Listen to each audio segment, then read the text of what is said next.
ನಾನಿದ್ದಾಗ ನಿಮ್ಮ ಜೋಳಗಳು 1 ತಿಂಗಳದ ಒಳಗಾಗಿ ಖರೀದಿಯಾಗಿ ಮತ್ತೆ 1 ತಿಂಗಳದ ಒಳಗಾಗಿ ನಿಮಗೆ ದುಡ್ಡು ಸಹಿತ ಬಂದು, ವಾರದಾಗ ಒಂದು ಸಲ ಬಂದು ದುಡ್ಡು ಬಂದವ ಇಲ್ಲ? ಈಗ ಯಾಕೆ ಆಗ್ತಾ ಇಲ್ಲ? ಈಗ ಯಾಕೆ ಆಗ್ತಾ ಇಲ್ಲ ಅಂದರೆ ಸರ್ವನಾಶ ಮಾಡಿಟ್ಟಾರ. ಇದಕ್ಕೆ ಸರ್ಕಾರ ಅಂತಾರ? ಇದಕ್ಕೆ ಇವ್ರಿಗೇನಾದರೂ ಮಾನ ಮರ್ಯಾದೆ ಇದೆಯಾ? ಜೋಳ ಕಟಾವಾಗಿ 3 ತಿಂಗಳದ ಮೇಲೆ ಕೇಂದ್ರ ಸರ್ಕಾರನ ಕೇಳ್ತಾರೆ, ಹೋಗಿ ಪರ್ಮಿಷನ್ ಕೊಡಿ ಅಂತ. ಅವರು ಪರ್ಮಿಷನ್ ಬಂದ ಮೇಲೆ ಖರೀದಿ ಮಾಡೋದಕ್ಕೆ ಪ್ರಾರಂಭ ಮಾಡೋಕ್ಕೆ 1 ತಿಂಗಳು 2 ತಿಂಗಳು ಮಾಡ್ತಾರೆ. ಖರೀದಿ ಮಾಡಿದ ಮೇಲೆ ಚೀಲ ತರ್ಸಕ್ಕೆ ಹೋಗ್ತಾರೆ.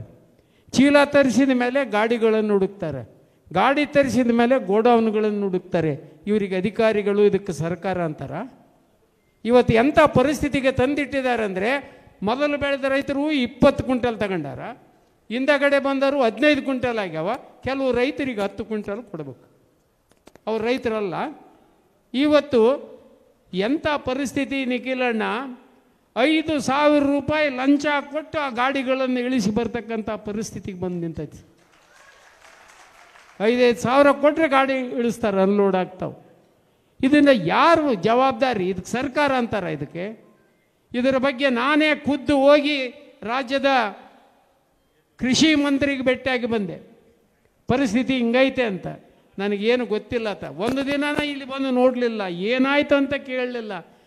ಇಂಥವ್ರು ಮಂತ್ರಿಗಳಾದರೆ ಏನು ಆಗ್ಬೋದು? ಇವತ್ತು ಎಂಥ ಪರಿಸ್ಥಿತಿ? ಜೋಳ ಬೆಳೆದ ರೈತ ಮಾರುಕಟ್ಟೆಯಲ್ಲಿ ಮಾರಿದರೆ ಮಾರುಕಟ್ಟೆಗೂ ಮತ್ತು ಇದಕ್ಕೂ 1,000 ಚಿಲ್ಲರೆ ರೇಟ್ ಜಾಸ್ತಿ ವ್ಯತ್ಯಾಸ ಐತೆ. ನಾನು ಖರೀದಿ ಮಾಡಿದ ಮೇಲೆ ಇವತ್ತು ಏರಿಯಾ 3 ಪಟ್ಟು ಜಾಸ್ತಿ ಆಗೈತಿ.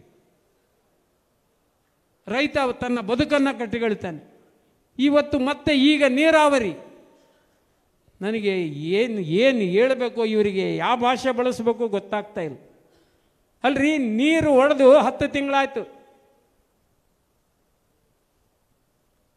ಆಫೀಸ್ ಇಲ್ಲದ್ರೆ ಹಾಳಾಗಿ ಹೋಗ್ಲಿ, ನೀರಿಲ್ಲ ಅಂತ ನಾನು ಅಂತೀನಿ. ಅವ್ರ ಆಫೀಸ್ ಏನೇನಿರಲಿ, ಮೊದಲನೇ ಗೇಟ್ ಹೊಡೆದು ಎಷ್ಟು ತಿಂಗಳಾಯ್ತಪ್ಪ? ಡಿಸೆಂಬರ್ ಅಲ್ಲ, ಆಗಸ್ಟ್ನಲ್ಲಿ ಆಗಸ್ಟ್ 4ನೇ ತಾರೀಕಿಗೆ ಗೇಟ್ ಹೊಡಿತು. ಗೇಟ್ ಹೊಡೆದ ಮೇಲೆ ಏನೇನೋ ಎಕ್ಸಸೈಸ್ 40 TMC ನೀರು ಬಿಟ್ಬಿಟ್ರು, ಖಾಲಿ ಮಾಡಿದರು. ಮತ್ತೇನೇನೋ ಎಕ್ಸಸೈಸ್ ಮಾಡಿ ಗೇಟ್ ಹಾಕಿದರು. ಹಾಕಿದ ದಿನ ಸನ್ಮಾನ್ಯ deputy chief minister DK Shivakumar ಅವರು ಬಂದು, ಏನು ರೈತರನ್ನ ಬದುಕಿಸಿಬಿಟ್ಟೆ, ಉಳಿಸಿದ್ದೀವಿ ಸರ್ಕಾರ ಅಂತ ದೊಡ್ಡ ಭಾಷಣ ಮಾಡಿ 1 ವರ್ಷದಲ್ಲಿ ಎಲ್ಲ ಗೇಟುಗಳನ್ನು ನಾನು ಬದಲಾಯಿಸ್ತೀನಿ. ಕನಯ್ಯ ನಾಯ್ಡು ಹೇಳಿದ್ದ, ಎಲ್ಲ ಗೇಟುಗಳು ಅದ್ರದವ, ಇವನ್ನೆಲ್ಲವನ್ನು ಬದಲಾಯಿಸಿ ಅಂತ. ಆ ಎಲ್ಲ ಗೇಟುಗಳನ್ನು ನಾವು ಹೊಸ ಗೇಟುಗಳನ್ನು ಕೂಡಿಸ್ತೀವಿ ಅಂತ ಭಾಷಣ ಮಾಡಿ ಹೋದ. ಅವ್ರ ಯೋಗ್ಯತೆಗೆ ಮುರಿದ 1 ಗೇಟನ್ನು ಕುಂದಿರ್ಸೋಕ್ಕಾಗಿಲ್ಲ. ಇದಕ್ಕೆ ಸರ್ಕಾರ ಅಂತಾರ? 1 ಗೇಟ್ ಕುಂದಿರ್ಸೋಕ್ಕಾಗಿಲ್ಲ. 10 ತಿಂಗಳಾದರೆ. ಬೇಸಿಗೆಗೆ 4 ತಿಂಗಳೇನು ಮಕ್ಕಂಡಿದ್ದೀರಾ? ನಿದ್ದೆ ಮಾಡ್ತಿದ್ದೀರಾ? ಏನು ಮಾಡ್ತಾ ಇತ್ತು ಸರ್ಕಾರ? ಯಾಕೆ ಕುಂದಿರ್ಸೋಕ್ಕಾಗೋದಿಲ್ಲ? ಈ ವೈಜ್ಞಾನಿಕ ಇದರಲ್ಲಿ 1 ದಿನಕ್ಕೊಂದು ಮನೆ ಕಟ್ತಾರೆ, 1 ಗೇಟ್ ಕುಂದಿರ್ಸೋಕ್ಕಾಗೋದಿಲ್ಲ ನಿಮಗೆ 10 ತಿಂಗಳಾದರೆ. ಇವತ್ತು ಆಟ ಆಡ್ಕೊಂತ ಕೂತಿರಿ, 40 TMC ಬಂತಂದರೆ ಬರಲ್ಲ ಗೇಟ್ ಕುಂದಿರ್ಸಕ್ಕಂತ ಗೊತ್ತಿದ್ದು ಡಿಲೇ ಮಾಡಿದ್ರಿ. ಈಗ 40 TMC ಆದಮೇಲೆ ಅದೇ ಕನ್ನಯ್ಯ ನಾಯ್ಡು ಅವರು ಹೇಳಿದರು, ಈ ಗೇಟ್ ಕುಂದಿರ್ಸಕ್ಕೆ ಬರೋಂಗಿಲ್ಲ, ಮುಂದಿನ ಬ್ಯಾಸಿಗೆ ಕುಂದಿರ್ಸ್ಬೇಕು. ನಾಳೆ ಏನಾದರೂ ಅನಾಹುತ ಆದರೆ ಯಾರ್ದು ಜವಾಬ್ದಾರಿ? ಅಲ್ಲ, ನನಗೆ ಇನ್ನೊಂದು ದೊಡ್ಡ ವಿಚಿತ್ರ ಅನಿಸ್ತಕ್ಕಂತೈತೆ. ಈಗ 2ನೇ ಬೆಳೆ ಬಗ್ಗೆ ಈಗ ಯಾಕೆ ಚರ್ಚೆ ಬರ್ತೈತೆ? ಮೊದಲನೇ ಬೆಳೆಗೆ 40 TMC 50 TMC ನೀರು ಐತೆ, ಬಿಡಬೇಕು, ಬಿಡ್ರಿ. ನವಂಬರ್ ಡಿಸೆಂಬರ್ನಾಗಲ್ಲ ಎಷ್ಟು ನೀರು ಐತೆ, ನೀವು ಎಷ್ಟು ಕೊಡಬೇಕು, ಎಷ್ಟು ಬಿಡ್ತೀರಿ ಅನ್ನೋದು ಈಗಲೇ ಭಾಷಣ ಮಾಡ್ಕೊಂತ ಹೊಂಟು ಬಿಟ್ಟಾರೆ ನಮ್ಮ MLA. 2ನೇ ಬೆಳೆ ಇಲ್ಲ, 2ನೇ ಬೆಳೆ ಇಲ್ಲ. ಯಾರು ಹೇಳಿದ್ರು ನಿಮ್ಗೆ 2ನೇ ಬೆಳೆ ಇಲ್ಲ ಅಂತ? ಏನು ICC ಮೀಟಿಂಗ್ನಾಗ ತೀರ್ಮಾನ ಮಾಡಿರ? ಯಾವ ಆಧಾರದ ಮೇಲೆ ತೀರ್ಮಾನ ಮಾಡ್ತೀರಿ 2ನೇ ಬೆಳೆ ಇಲ್ಲ ಅಂತ? 2ನೇ ಬೆಳೆ ಇಲ್ಲ ಅಂತ ತೀರ್ಮಾನ ಮಾಡಕ್ಕೆ ನೀವ್ಯಾರು? ಪ್ರಕೃತಿ ನೀರು ಕೊಟ್ಟರೆ ನೀವು ಕೊಡಂಗಿಲ್ಲ ಅಂತೀರಾ?